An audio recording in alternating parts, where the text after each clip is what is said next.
Para continuar en nuestra serie Las hijas de la ramera, claro y sencillo, hoy queremos glorificar a Dios con la siguiente pregunta: ¿cómo tuercen las hijas de la ramera el tema de la divinidad de Cristo?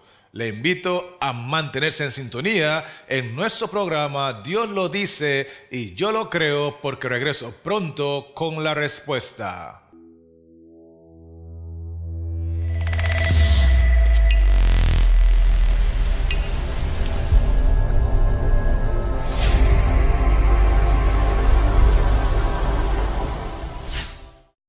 En el Evangelio según San Mateo encontramos dos declaraciones muy interesantes respecto a la persona de Cristo cuando nació en este mundo en forma humana.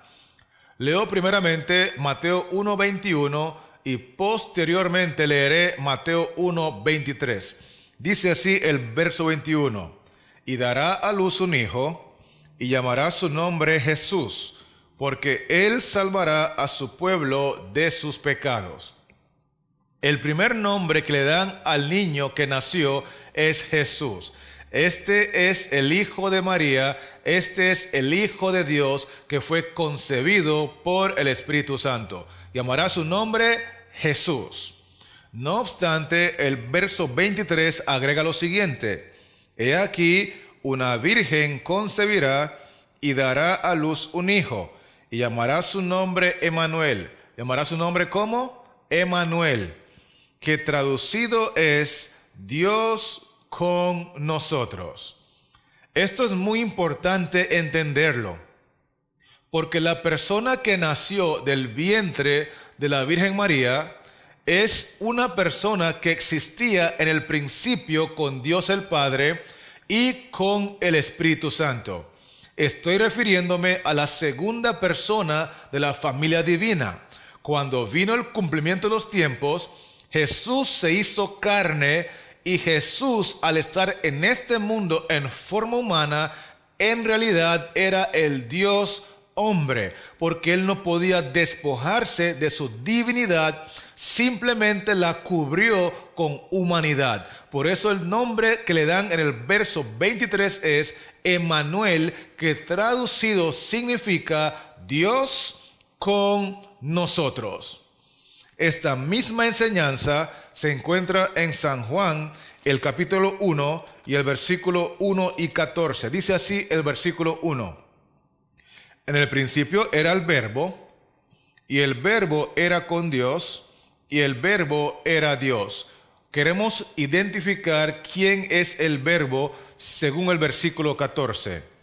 Y aquel Verbo, es decir, el Verbo que existía en el principio, fue hecho carne y habitó entre nosotros, y vimos su gloria, gloria como del unigénito del Padre, lleno de gracia y de verdad. Así que el Verbo es el Señor Jesús, el unigénito Hijo del Padre. El versículo 14 dice que el Verbo se hizo carne. En otras palabras, se hizo humano. Pero el versículo 1 dice que el Verbo era Dios.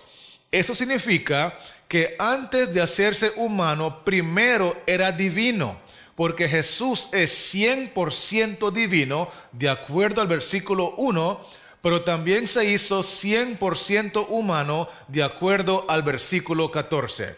En el versículo 1, el Verbo era Dios. En el versículo 14, el Verbo se hizo carne. Por eso llamará su nombre Emmanuel, porque Emmanuel significa Dios con nosotros. Entre las hijas de la ramera se enseña que Cristo es un hombre común y corriente, que es un profeta más entre los profetas, que es humano pero que no es divino. Y esa enseñanza es torcida, es adulterada y está minimizando en gran manera la autoridad de Cristo como ser divino. De hecho, todo el Antiguo Testamento es una revelación de Cristo en su condición divina. Por eso Romanos, el capítulo 9, menciona en el versículo 3 al 5 que Cristo no es solamente humano, sino que también es divino. Leo textualmente el verso: porque deseara yo mismo ser anatema, separado de Cristo, por amor a mis hermanos, los que son mis parientes según la carne, que son israelitas, de los cuales son la adopción, la gloria, el pacto, la promulgación de la ley, el culto y las promesas.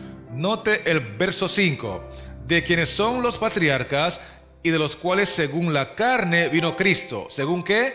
Según la carne. En condición humana, Cristo es israelita, pero el texto termina diciendo, el cual es Dios sobre todas las cosas, bendito por los siglos. Amén. Cristo es israelita en su condición humana, pero es 100% divino para la gloria de Dios el Padre.